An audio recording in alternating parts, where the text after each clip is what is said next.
பிரியமானவர்களே, நான் கர்த்தரை நம்பியிருக்கிறேன், பின்ன ஏன் நீங்கள் என் ஆத்துமாவை நோக்கி பட்சியைப் போல உன் மலைக்கு பறந்து போ என்று சொல்கிறீர்கள் என்று சங்கீதக்காரன் இந்த வசனத்திலே குறிப்பிடுகிறார். எனக்கு அன்பானவர்களே,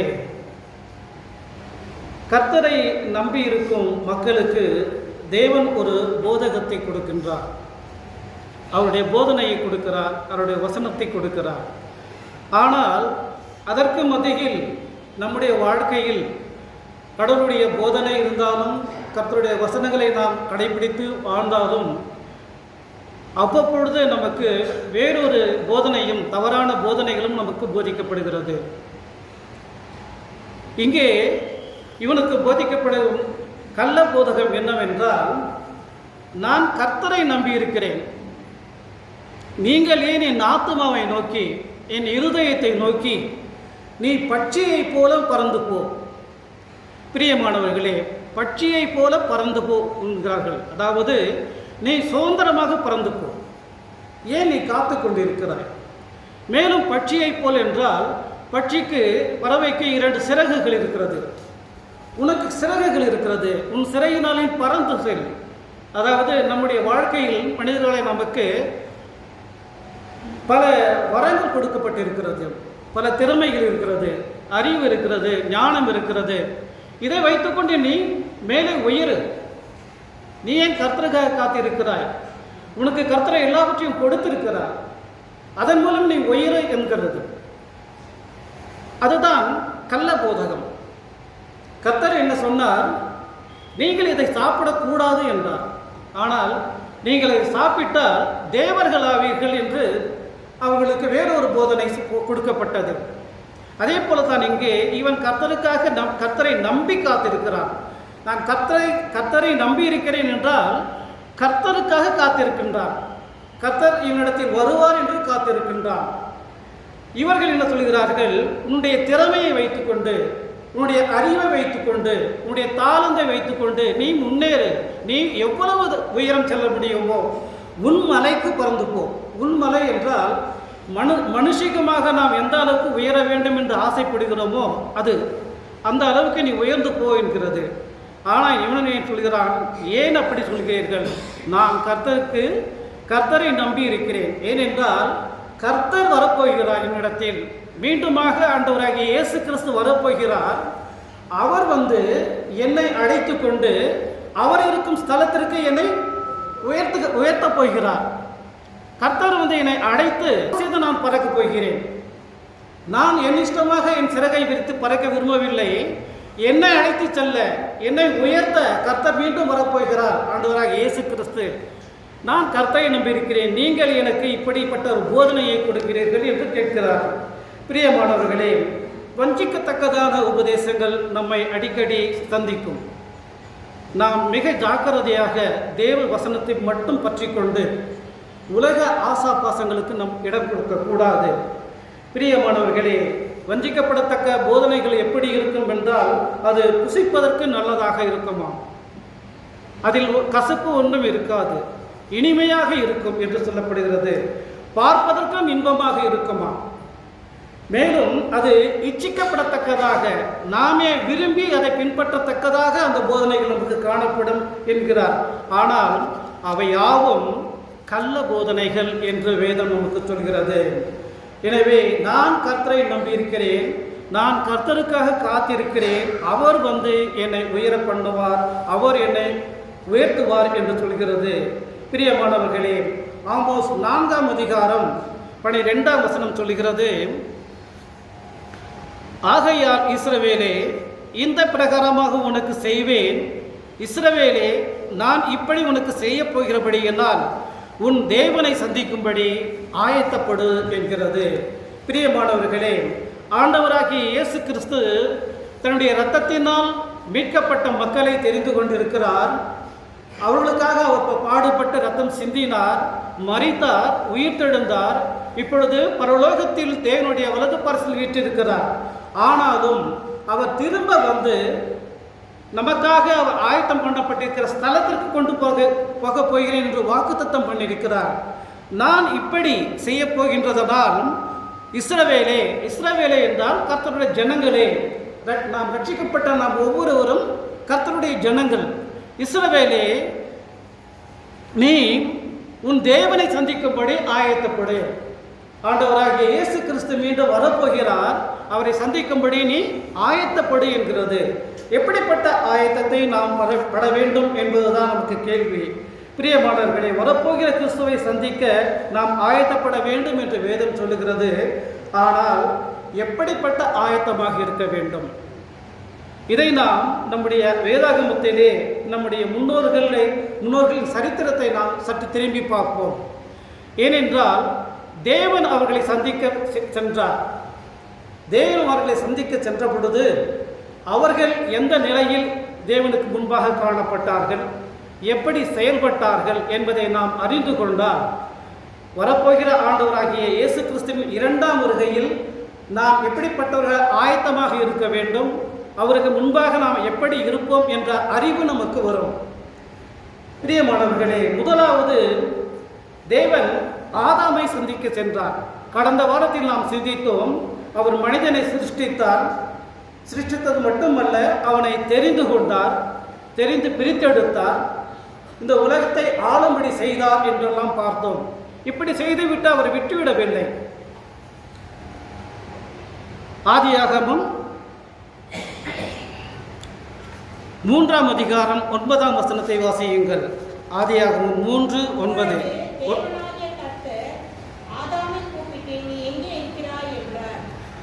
8வது வசனத்தை வாசியுங்கள். பகலில் குளிர்ச்சியான வேளையிலே தோட்டத்தில் உலாவுகிற தேவனாகிய கர்த்தருடைய சத்தத்தை அவர்கள் கேட்டார்கள். அப்பொழுது ஆதாமும் அவன் மனைவியும் தேவனாகிய கர்த்தருடைய சந்நிதிக்கு விலகி தோட்டத்தின் விருட்சங்களுக்குள்ளே ஒளித்துக் கொண்டார்கள். போதும். பிரியமானவர்களே, இங்கே ஆதாமையும் ஏவாளையும் ஆண்டவர் தேவன் தான் அவர்களை சிருஷ்டித்து அந்த தோட்டத்திலே வைத்து, இவற்றை நீங்கள் பண்படுத்தி இந்த உலகத்தை எல்லாரும் ஆண்டு கொள்ளுங்கள் என்று சொல்லி சென்ற தேவன் அப்படியே இல்லாமல் அவர் பகலில் ஒரு குளிர்ச்சியான வேளையில் ஆதாமை சந்திக்க வருகின்றார். இப்பொழுது தேவன் மனிதனை சந்திக்க வருகின்றார். ஏன் அந்த குளிர்ச்சியான வேலை என்று அங்கு குறிப்பிடப்பட்டிருக்கிறது என்றால், குளிர்ச்சியான அவருடைய மனநிலையை அங்கே காட்டுகிறது. தேவனுடைய மனநிலை இப்பொழுது ஆதாமை சந்திக்க வருகின்ற அந்த நேரத்தில் அவருடைய மனமும் குளிர்ந்து இருக்கின்றது. இதை எப்படி புரிந்து கொள்ள வேண்டும் என்றால், சோதமை அழிக்கும் நேரத்தில் பகலிலே உஷ்ணமான வேளையிலே தேவன் வந்தார் என்று சொல்லப்படுகிறது.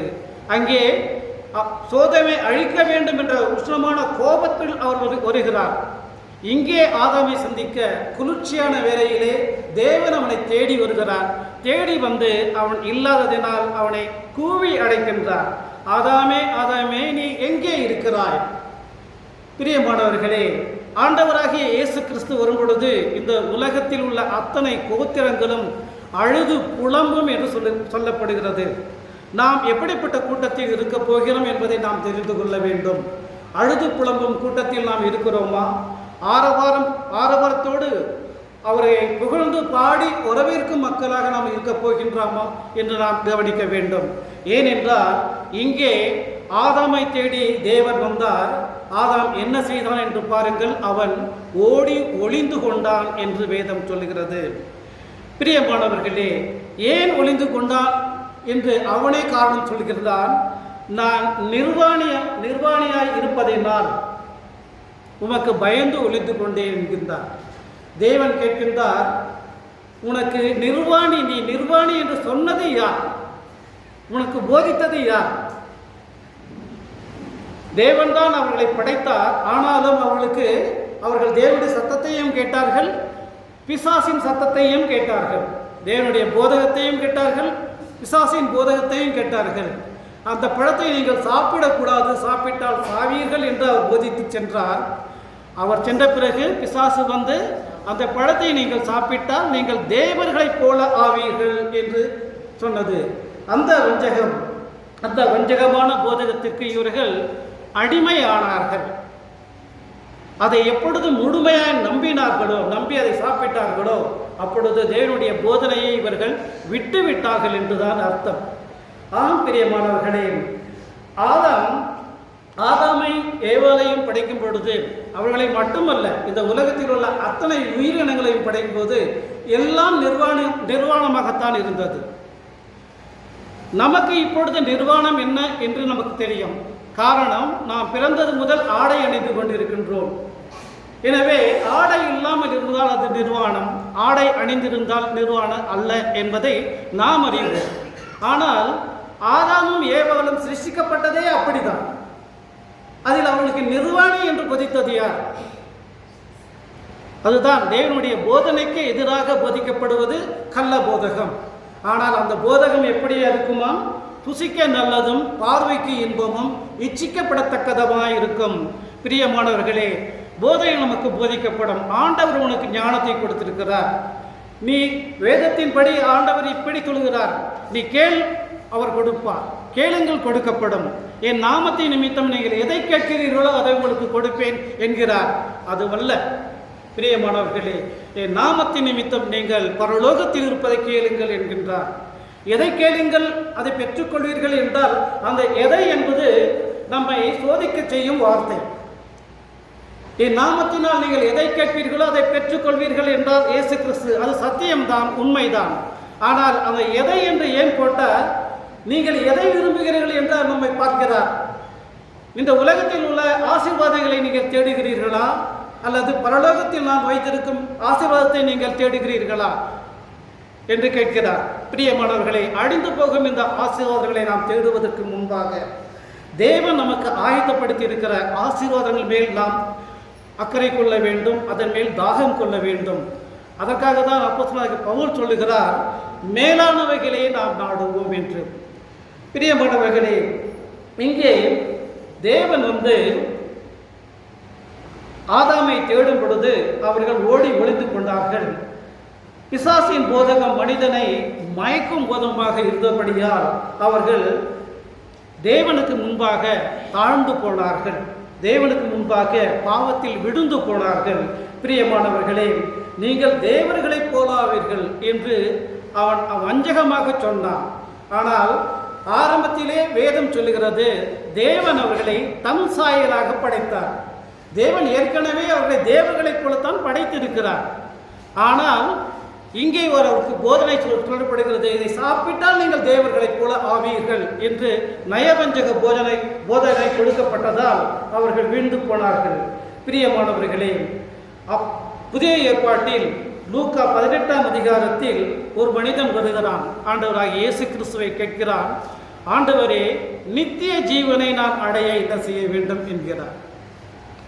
ஆண்டவர் அவனுக்கு ஒரு அழகான பதிலை சொல்கிறார், உனக்கு உண்டான எல்லாவற்றையும் விற்று தரித்திரருக்கு கொடு, பின்பு என்னை பின்பற்றி வா. ஆண்டவரை எப்படி நாம் பின்பற்ற முடியும்? அவர் சிலுவை சுமந்து சென்றார், நாமும் நம்முடைய சிலுவையை சுமந்து செல்ல வேண்டும். அதற்கு முன்பாக என்ன செய்ய வேண்டாமா? உனக்கு உண்டான எல்லாவற்றையும் விற்று தரித்திரருக்கு கொடு. உன்னிடத்தில் அவைகள் இருக்குமானால் உன் இருதயம் அங்கேயே இருக்கும். உன் பொக்கிஷம் எங்கே இருக்கிறதோ அங்கேதான் உன் இருதயம் இருக்கும். எனவே உனக்கு உண்டானவைகளை நீ விற்று நீ தனிமையாயிரு, தனித்தீரு. உன்னிடத்தில் ஒன்றும் இருக்கக்கூடாது, நான் மட்டும்தான் உன் இருதயத்தில் இருக்க வேண்டும் என்று தேவன் விரும்புகிறார். அப்படி இருக்க ஆண்டவராகிய இயேசு கிறிஸ்துவின் நாமத்தில் நாம் எதை கேட்டாலும் தருவார் என்று நாம் ஆசை கொண்டு இந்த உலக ஆசீர்வாதங்களை நாம் தேடுவோமானால் நாம் பரிதாபத்திற்கு உரியவர்கள். ஆண்டவராகிய இயேசு கிறிஸ்துவின் 2ஆம் வருகையில் இந்த ஆதாமை போல நாம் ஒளிந்து கொள்பவர்களாக இருப்போம். ஆண்டவரே, உம்முடைய சத்தியத்தை நான் அறிந்தும், ஏனென்றால் இதற்காக வருகிறார், அவர் சொல்லி சென்றார், நான் போகிறேன், உங்களுக்கு ஒரு ஸ்தலத்தை ஆயத்தம் பண்ண போகிறேன், நான் உங்களுக்கு ஸ்தலத்தை ஆயத்தம் பண்ணி உங்களை அழைத்து கொண்டு போகிறேன் என்று சொன்னார். அப்படியானால் நமக்காக ஒரு ஸ்தலம் ஆயத்தப்பட்டு கொண்டிருக்கிறதே, அதை நாம் எப்பொழுதாவது நினைத்து பார்க்கிறோமா? அந்த ஸ்தலம் எப்படிப்பட்டதாக இருக்கும்? நாம் அதில் எப்பொழுது நாம் பிரவேசிப்போம் என்றெல்லாம் நாம் கனவு கண்டு இருக்கின்றோமா? நம்முடைய ஆசைகள் எல்லாம் நாம் இந்த உலகத்தில் வாழ்கின்ற வரையில் நிம்மதியாக வாழ வேண்டும், சௌக்கியமாக வாழ வேண்டும், ஆரோக்கியமாக வேண்டும், ஆடம்பரமாக வாழ வேண்டும், இப்படித்தான் எதிர்பார்க்கின்றோம். அது அல்ல எனக்கு அன்பானவர்களே, அது உலக மக்களின் எண்ணங்கள், ஆசைகள், கருத்துக்கள் இருக்கலாம். ஆனால் நாம் பிரித்தெடுக்கப்பட்ட மக்கள், கிறிஸ்தவர்கள் என்றாலே அது இந்த உலகத்திலிருந்து பிரித்தெடுக்கப்பட்ட மக்கள். நம்முடைய ஆசைகள், நம்முடைய தாகங்கள், நம்முடைய தேவைகள் எல்லாமே பரலோகத்துக்குரியவைகளாக மட்டும்தான் இருக்க வேண்டும் என்று வேதம் நமக்கு சொல்கிறது. பிரியமானவர்களே, கள்ள உபதேசத்தை கேட்டு நம்பியதால் ஆதாமும் ஏவாளும் துரத்தப்பட்டார்கள் என்று ஆதியாகமம் 3ஆம் அதிகாரம் 24ஆம் வசனம் சொல்கிறது. தேவன் அவர்களை சிருஷ்டித்தார், அன்போடு அவர்களுக்கு ஒரு தோட்டத்தை உருவாக்கி அதில் வைத்தார். ஆனால் அவர்கள் அவருடைய போதனையை விட கள்ள போதனைக்கு தங்கள் மனதை இடம் கொடுத்ததினால் அவர்கள் பாவத்தில் விழுந்து போனார்கள். தேவன் அவர்களை என்ன செய்தார்? துரத்தி விட்டார், அனுப்பிவிட்டார் என்று கூட சொல்லவில்லை. வேதம் மிக தெளிவாக சொல்கிறது. ஆதியாகமம் 3ஆம் அதிகாரம் 24ஆம் வசனம், அவர் மனுஷனை துரத்தி விட்டு ஜீவ விருட்சத்துக்கு போகும் வழியை காவல் செய்ய ஏதேன் தோட்டத்துக்கு கிடைக்கிய கேருபுண்களையும் வீசிக்கொண்டிருக்கிற சுடரொளியை பட்டத்தையும் வைத்தார் என்று சொல்கிறது. ஆக தேவன் நம்மை தேவனுக்கு உகந்த மக்களாக நாம் வாழவில்லை என்றார், தேவன் நம்மை இப்படியாக அவருடைய சமூகத்தை விட்டு நம்மை துரத்தி விடுவார் என்பது வேதம் சொல்லும் சத்தியம். காரணம், நாம் ஆண்டவராகிய இயேசு கிறிஸ்துவின் இரத்தத்தால் ரட்சிக்கப்பட்டிருக்கிறோம், அவருடைய வசனங்களால் போதிக்கப்பட்டிருக்கிறோம், அவர் வசனங்களை நன்கு அறிந்திருக்கின்றோம். ஆகிலும் உலக இச்சைகளினால் இந்த வசனங்களை நாம் அசட்டை செய்து இதை பின்தள்ளி உலக ஆசைகளையும் உலக ஆடம்பரத்தையும் உலக ஆசீர்வாதங்களையும் முன்வைப்போமானால் தேவன் அவர்களை அந்த தோட்டத்திலிருந்து துரத்தியதைப் போல நம்மையும் அவருடைய சமூகத்தை விட்டு துரத்தி விடுவார் என்று வேதம் சொல்கிறது. ஆம் பிரியமானவர்களே, ஓசியா 6ஆம் அதிகாரம் 2ஆம் வசனத்தின்படி பார்ப்போமானால் தேவ உடன்படிக்கையை அவர்கள் மீறினார்கள் என்று அந்த வசனம் சொல்கிறது. இங்கே நம்மை பொறுத்தவரையில் அல்லது ஆதாமை பொறுத்தவரையில் சாப்பிடக்கூடாத ஒரு பழத்தை சாப்பிட்டான், இவ்வளவுதான் என்று நாம் எண்ணலாம். ஆனால் 6ஆம் அதிகாரம் 7ஆம் வசனம் வாசியுங்கள். அவர்களோ ஆதாமை போல் உடன்படிக்கையை மீறி அங்கே எனக்கு விரோதமாய் துரோகம் பண்ணினார்கள். ஆமாம் பிரியமானவர்களே, ஆதாமை போல ஆதாம் வெறும் பழத்தை மட்டும் சாப்பிடவில்லை, ஆண்டவர் அவனிடத்தில் செய்த முதல் உடன்படிக்கையை அவன் மீறி துரோகம், எனக்கு விரோதமாய் துரோகம் பண்ணினார்கள் என்று சொல்லப்படுகிறது. ஆண்டவருடைய உடன்படிக்கையை அவன் மீறி ஆண்டவருக்கு துரோகம் செய்திருக்கின்றான். பிரியமானவர்களே, இப்படியாக ஆதாம் ஏதேன் தோட்டத்திலிருந்து துரத்தப்பட்டு விட்டார். ஆனாலும் தேவன் அவர்களை ஆசீர்வதித்து வழி அனுப்பினார். ஆடையை உடுத்தியவர்களுக்கு நீங்கள் இந்த உலகிலே பழுகி பெருகுங்கள் என்று ஆசீர்வதித்தார். அவர்களுக்கு பிள்ளைகள் பிறந்தனர். அங்கே பிள்ளைகள் நாம் இந்த சரித்திரம் நாம் அறிந்ததே. காயினும் ஆபேலும் பலி செலுத்தும் பொழுது ஆபேலின் பலியை தேவன் ஏற்றுக்கொண்டதால் காயினுக்குள் பொறாமை கோபம் வந்து அவனை கொலை செய்து விடுகிறான். இங்கேயும் மீண்டும் தேவன் வருகிறார். தேவன் அவர்களை விட்டுவிடவில்லை. ஆதாமையும் ஏவாளையும் ஏதேன் தோட்டத்திலிருந்து துரத்தி விட்டாலும் அவருடைய சமூகம் அவர்களை நாடி செல்கிறது. இங்கேயும் வந்து காயினை கேட்கிறார், காயினே, உன்னுடைய சகோதரன் ஆபேல் எங்கே என்று கேட்கிறார். பிரியமானவர்களே, எவ்வளவு அக்கறையோடு கரிசனையோடு அவர் கேட்கிறார். அதற்கு காயின் அளிக்கும் பதில் என்ன தெரியுமா? ஆதியாகமம் 4:9 வசனம். காயினை நோக்கி, உன் சகோதரனாக ஆபேல் எங்கே என்றார். அதற்கு அவன், நான் அறியேன், என் சகோதரனுக்கு நான் காவலாளியோ என்றான். என் சகோதரனுக்கு நான் வாட்ச்மேனா என்று அவன் யாரிடம் கேட்கின்றான்? அவன் தந்தை ஆதாமிடம் கேட்டிருந்தால் பரவாயில்லை, அவனை சிருஷ்டித்த தேவனிடமே அவன் கேட்கிறான். தேவ சமூகத்தில் அவருக்கு எதிராக நின்று பேசுகிறான். அவனுக்கு நான் காவலாளியோ? பிரியமானவர்களே, இதுதான் துணிகர பாவம் என்பது. ஆதாம் பாவம் செய்து ஒளிந்து கொண்டான். ஆனால் இவனோ துணிகரமான ஒரு பாவம் செய்கிறான். தன் சகோதரனை கொன்றது ஒரு பாவம். தேவன் ஏன் அவனிடம் அதை கேட்டார்?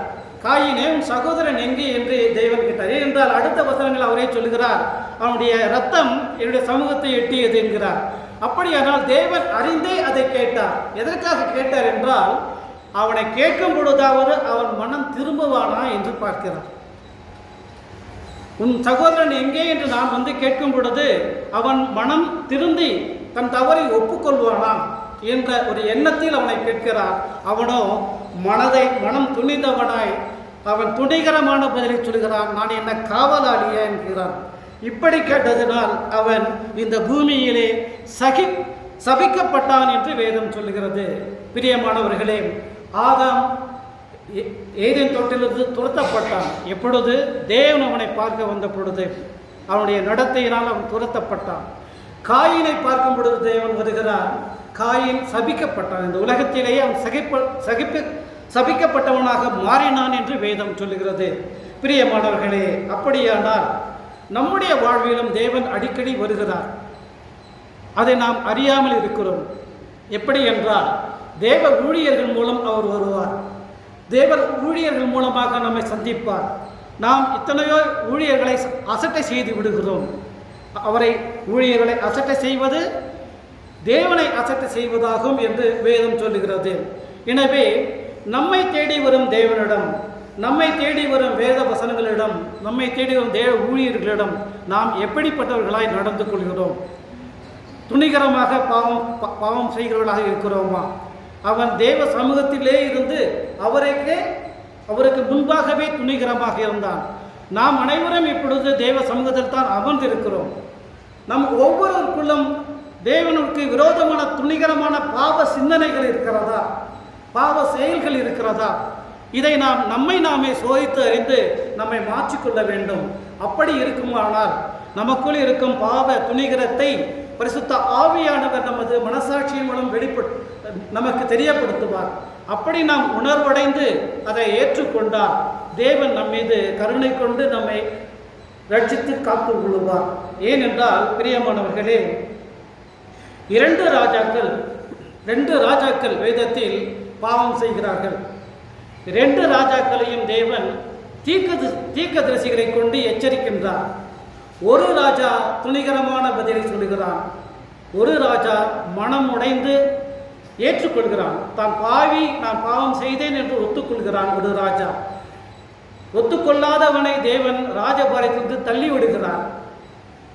ஒப்புக்கொண்டவனை தேவன் அவனுடைய ராஜ்யபாரத்தில் நிலைநிறுத்துகிறார். பிரியமானவர்களே, 1 சாமுவேல் 15ஆம் அதிகாரத்தில் சவுல் ஒரு துணிகரமான பாவத்தை செய்கிறான். தேவன் அவனுக்கு ஆலோசனை சொல்லி அனுப்புகிறார். அமலேக்கிய பட்டணத்தை நீங்கள் முழுவதுமாக அழித்து விடுங்கள். ஆண், பெண், குழந்தை, ஆடு, மாடு, ஒட்டகம், கழுதை எல்லாவற்றையும் அழித்து விடுங்கள் என்று அவர் சொல்லி அனுப்புகிறார். ஆனால் சவுல் என்ன செய்கிறான்? கொடுத்த மாடுகளையும் கொடுத்த ஆடுகளையும் அவன் பிடித்து கொண்டு அவன் ராஜ்யத்திற்கு எடுத்துக்கொண்டு விடுகிறான். இது தேவ வார்த்தையை மீறின பாவமாகும். ஒரு சாமுவேல் தீர்க்கதரிசியை கொண்டு அவனுக்கு அதை உணர்த்துகிறார். அப்பொழுது அவன் துணிகரமாக, இதை நான் செய்யவில்லை, என் ஜனங்கள் செய்தார்கள் என்கின்றார் ஒரு பொய். அது மட்டுமல்லாமல் இது தேவனுக்கென்று பலி செலுத்த அவர் கொண்டு வந்தார்கள் என்று 2ஆம் முறையாக ஒரு துணிகரமான பொய்யை சொல்கிறான். தேவனை சொன்னால் அங்கே ஒரு உயிர்களும் இருக்கக்கூடாது. ஆடு, மாடு அவர் குறிப்பிட்டு சொல்கிறார். எல்லாவற்றையும் நிர்மூலமாக்கி விடுங்கள் என்கிறார். அப்படி சொன்ன தேவன் அவைகளை பலியாக ஏற்றுக்கொள்ளுவாரா?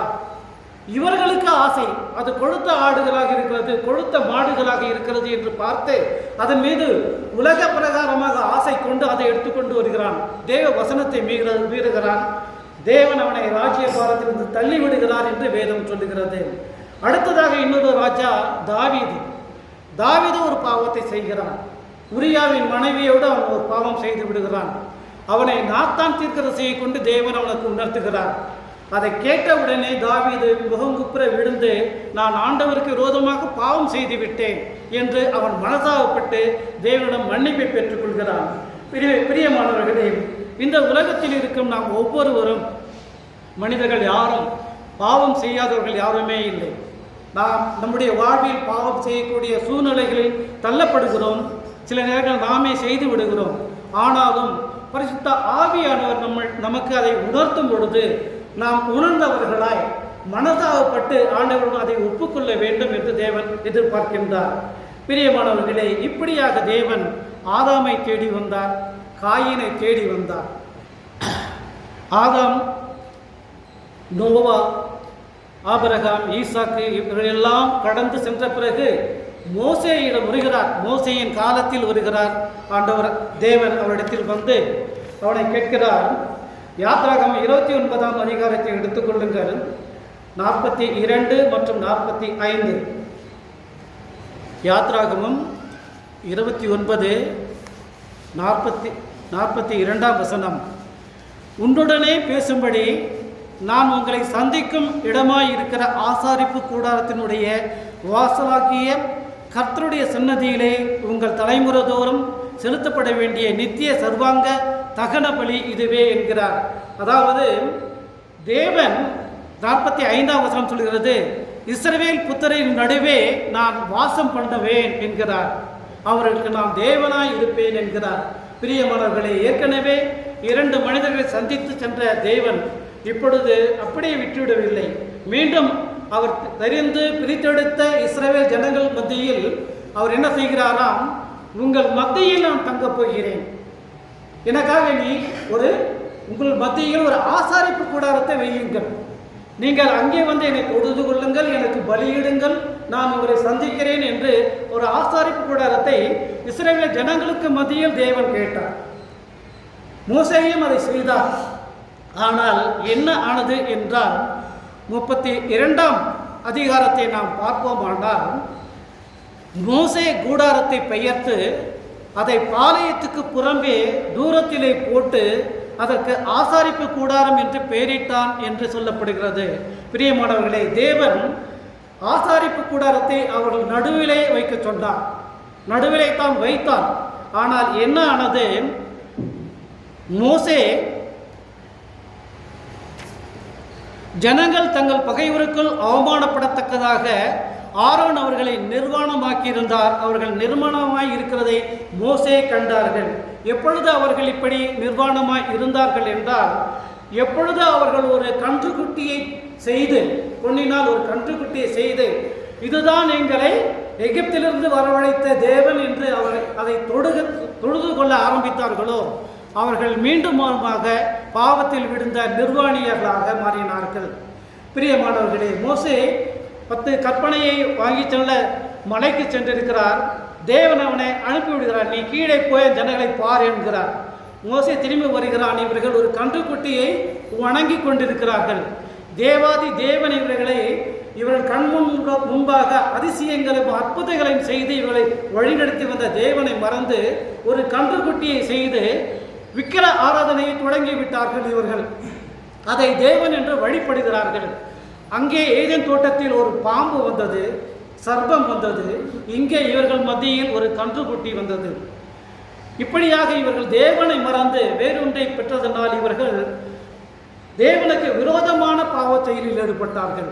மோசே பார்க்கிறார், என்ன இந்த ஜனங்கள் இப்படிப்பட்ட துணிகரமான பாவத்தை செய்கிறார்களே என்று அந்த ஆசாரிப்பு கூடாரத்தை இஸ்ரவேல் ஜனங்கள் வாடும் அந்த பாளையத்திற்கு புறம்பே எடுத்து போட்டான் என்று வேதம் சொல்கிறது. பிரியமானவர்களே, தேவன் இவரிடத்தில் வாசம் செய்ய வந்தார். ஆனால் இவருடைய வாழ்க்கை தரம் எப்படி இருக்கிறது? தேவனை இவருடைய பாளையத்திற்கு புறம்பே அனுப்பும்படியாக காணப்படுகிறது. ஆம் பிரியமானவர்களே, ஆண்டவராகிய இயேசு கிறிஸ்துவும் அப்படிதான். எருசலேமிலே தேவாலயத்தை சுத்தம் செய்தார். எப்படி சுத்தம் செய்தார்? ஒரு வியாபார ஸ்தலமாக இருந்த அந்த ஆலயத்தை பரிசுத்தப்படுத்தினார். ஆனால் அவர்கள் என்ன செய்தார்கள்? அவரை எருசலேம் நகரத்திற்கு புறம்பே தள்ளி கொலை செய்தார்கள். இங்கே தேவனும் இவர்களை சந்திக்க வந்தார். நான் இஸ்ரவேல் ஜனங்களோடு வாசம் செய்கிறேன் என்று வந்தார். ஆனால் அவருடைய கூடாரம் இப்பொழுது பாளையத்திற்கு புறம்பே தள்ளப்படுகிறது. அவருடைய வாழ்க்கை தரம் அப்படி மாறுகிறது. எனக்கு அன்புக்குரியவர்களே, நாம் எப்படிப்பட்ட வாழ்க்கையை வாழ்ந்து கொண்டிருக்கிறோம் என்பதை பார்க்க வேண்டும். ஏனென்றால் ஆண்டவராகிய இயேசு கிறிஸ்து புறம்பே தள்ளி கொலை செய்யப்பட்டதினால் அவர் இறந்தார், உயிர்த்தெழுந்து 40 நாள் அவருக்கு வேண்டிய மக்களுக்கு தரிசனமானார். வானத்துக்கு எடுத்துக்கொள்ளப்பட்டார். ஆனால் அவர் மீண்டும் அந்த ஆலயத்திற்கு செல்லவே இல்லை. அப்படியானால் அந்த ஆலயத்தில் இயேசு கிறிஸ்து செல்லாமல் இருந்ததுனால இயேசு கிறிஸ்து இல்லை. இயேசு கிறிஸ்து இல்லாத ஒரு ஆலயம் என்னவாய் ஆனது தெரியுமா? ஒரு கல்லின் மேல் ஒரு கல் இல்லாமல் அந்த ஆலயம் இடிந்து போனது என்று வேதம் சொல்கிறது. எனக்கு அன்பானவர்களே, அது நடந்த விஷயம். அந்த விஷயத்தை நாம் ஏன் இன்று சிந்திக்க வேண்டும் என்றால், ஆண்டவராகிய இயேசு கிறிஸ்து இங்கு இருக்க நம் ஒவ்வொருவரையும் பார்த்து சொல்கிறார், நீங்கள் ஆலயமாக இருக்கிறீர்கள் என்கிறார். நாமே அவருடைய ஆலயமாக இருக்கிறோம் என்று ஆண்டவர் சொல்லுகிறார். அப்படியானால் இந்த ஆலயத்திற்குள் இயேசு இருக்கிறாரா? இதுதான் கேள்வி. இயேசு மட்டும்தான் இருக்க வேண்டும். பரலோகத்துக்குரிய சிந்தனைகள் மட்டும்தான் இருக்க வேண்டும். உலகத்துக்குரிய ஆசைகள், உலகத்துக்குரிய திட்டங்கள் இதெல்லாம் இருக்கக்கூடாது. அவருக்கு மட்டும்தான் இடம் கொடுக்க வேண்டும். அப்படி நாம் ஆலயமாகிய நம்முடைய ஆலயத்தில் இயேசு கிறிஸ்து இல்லை என்றால், பரிபூரணமாக இல்லை என்றால், நம்முடைய ஆலயமும் ஒரு கல்லின் மேல் ஒரு கல் இல்லாதபடி இடிக்கப்படும் என்பதே வேதம் நமக்கு சொல்லும் எச்சரிக்கையாய் இருக்கிறது. ஆண்டவர் மிக தெளிவாக சொல்லிக்கிறார், நீங்களே என்னுடைய ஆலயமாக இருக்கிறீர்கள் என்றார். அப்படியானால் நம்முடைய ஆலயத்தை நாம் எப்படி பாதுகாக்க வேண்டும், எப்படி பரிசுத்தமாக காத்து கொள்ள வேண்டும், அதில் எப்பொழுதும் தேவன் குடியிருக்கும் ஸ்தலமாக அதை பாதுகாக்க வேண்டும். எப்பொழுதும், அதனால் பவுல் சொல்கிறார், எப்பொழுதும் கிறிஸ்துவின் சிந்தையே உங்களில் இருக்க கடவுது என்கிறார். ஏனென்றால் கிறிஸ்துவின் சிந்தை நம்முடைய உள்ளத்தில் இருக்கும் பொழுது நமக்கு வேறு சிந்தனைகள் வராது, பாவ சிந்தனைகள் வராது. பாவ சிந்தனைகள் வரவில்லை என்றால் நாம் பாவம் செய்ய மாட்டோம், தேவனுக்கு ஏற்ற மக்களாகத்தான் வாழுவோம். ஆக ஆலயமாகிய நாம், நம்முடைய ஆலயம் இடிக்கப்படாமல் இருக்கப்பட வேண்டும். ஆனால் ஆண்டவராக இயேசு கிறிஸ்து வருகின்ற நாள் வரையில் நம்முடைய ஆலயம் ஆலயமாகவே இருக்க வேண்டும் என்றால், நம்முடைய இயேசு கிறிஸ்து நம்முடைய ஆலயத்தில் எப்பொழுதும் அவர்தான் வாசம் செய்ய வேண்டும்.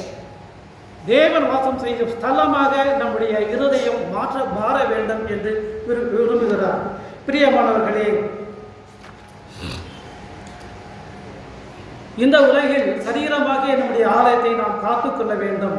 ஏனென்றால் இந்த ஆலயம் எதற்காக கொடுக்கப்பட்டிருக்கிறது என்றால், நாம் ஒரு நாளில் ஆண்டவராகிய இயேசு கிறிஸ்து வந்து நம்மை அழைத்து சென்றால் பரலோக ஆலயத்தில் நாம் தேவனை துதிப்போம்.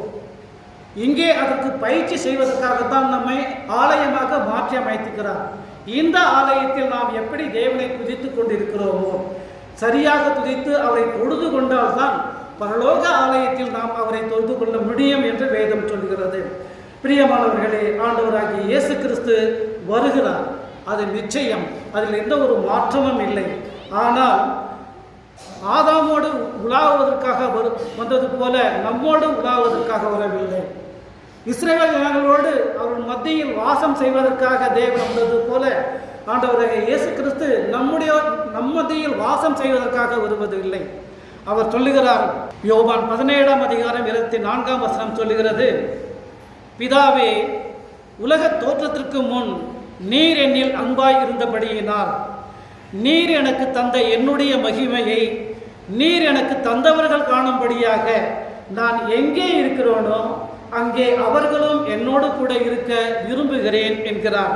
பிரியமானவர்களே, ஆண்டவராகிய இயேசு கிறிஸ்து எங்கே இருக்கிறாரோ அவர் பரலோகத்தில் இருக்கிறார், தேவனுடைய வலது பரத்தில் அமர்ந்திருக்கிறார்.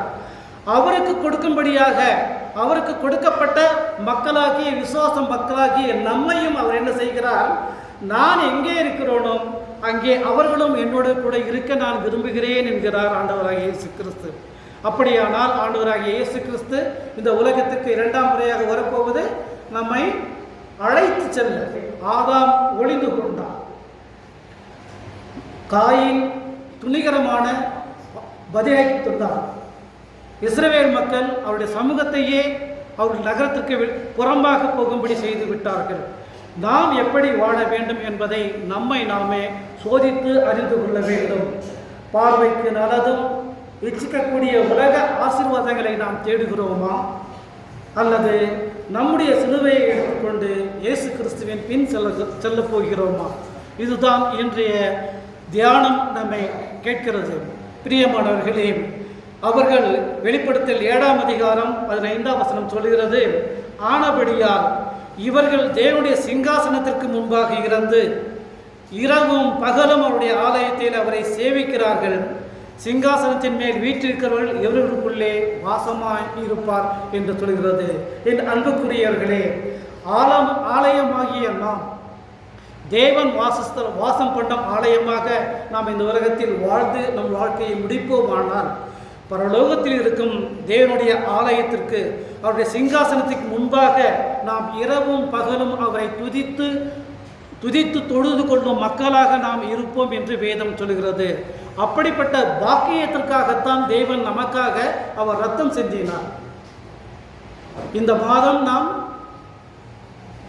தேவனுடைய பாடுகளை தியானிக்க போகும் மாதமாக இருப்பதினால் தேவன் நம்மை தெரிந்து கொண்டு எதற்காக அவருடைய ரத்தத்தை சிந்தினார் என்பதை நாம் அடிக்கடி சிந்தித்து பார்த்து அவருடைய வசனங்களை நாம் உள்ளுக்குள் வாங்கி அதை நாம் அடிக்கடி அதை நினைவு கூர்ந்து அதன்படி வாழ வேண்டும். பிரியமானவர்களே, நாம் பரலோகத்தில் செல்ல முடியாதவர்களாய் கைவிடப்படுவோமானால் ஆண்டவராகிய இயேசு கிறிஸ்து நமக்காக சிந்தின ரத்தம் வீணாகிவிடும். நம்மை தாயின் கருவில் உருவாகும் முன்பே அவர் நம்மை தெரிந்து கொண்டேன் என்று சொல்வதும் வீணாகிவிடும். ஆக இந்த சத்தியத்தை உணர்ந்த நாம் ஆண்டவராகிய இயேசு கிறிஸ்து வரப்போகிறார், அவர் என்னை பரலோகத்திற்கு உயர்த்தப் போகிறார் என்ற சிந்தனையோடு, என்ற நம்பிக்கையோடு, விசுவாசத்தோடு நாம் அதை காத்துக்கொள்வோம். அந்த விசுவாசம் எப்படிப்பட்டதாக இருக்க வேண்டும்? நாம் ரட்சிக்கப்பட்டோம், இல்லை என்று சொல்லவில்லை. ஆனாலும் வேதம் சொல்லுகிறது, முடிவு பரியந்தம் அந்த ரட்சிப்பை காத்துக்கொள்கிறவனே ரட்சிக்கப்படுவான். விசுவாசத்தை நாம் காத்துக்கொள்ள வேண்டும். இப்பொழுது வரை நம்முடைய வாழ்க்கை முடியும் வரை அல்லது இந்த உலகம் முடியும் வரை நம்முடைய விசுவாசத்தையும் நாம் காத்து கொண்டால்தான் நாம் பூரணமாக ரட்சிக்கப்பட்டவர்கள். இல்லை என்றால் நாம் கைவிடப்பட்டவர்கள். ஏனென்றால் வேதம் சொல்லுகிறது, 2 ஸ்திரீகள் மாவரைத்துக் கொண்டிருக்கிறார்கள். ஒரு ஸ்திரீ ஏற்றுக்கொள்ளப்படுகிறாள், ஒரு ஸ்திரீ கைவிடப்படுகிறாள். 2 பேர் வயலில் வேலை செய்து கொண்டிருக்கிறார்கள். ஒருவன் ஏற்றுக்கொள்ளப்படுகிறான், ஒருவன் கைவிடப்படுகின்றான்.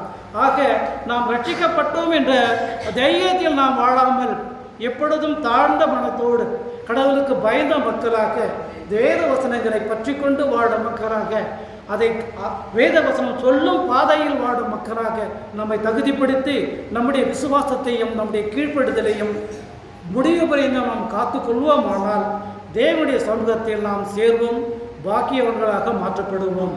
தேவன் தாமே அப்படிப்பட்ட ஒரு வலுவாத நிலையான விசுவாசத்தை நாம் ஒவ்வொருவருக்கும் தந்து அவருடைய வருகையில் நம்மை இணைத்துக் கொள்வாராக.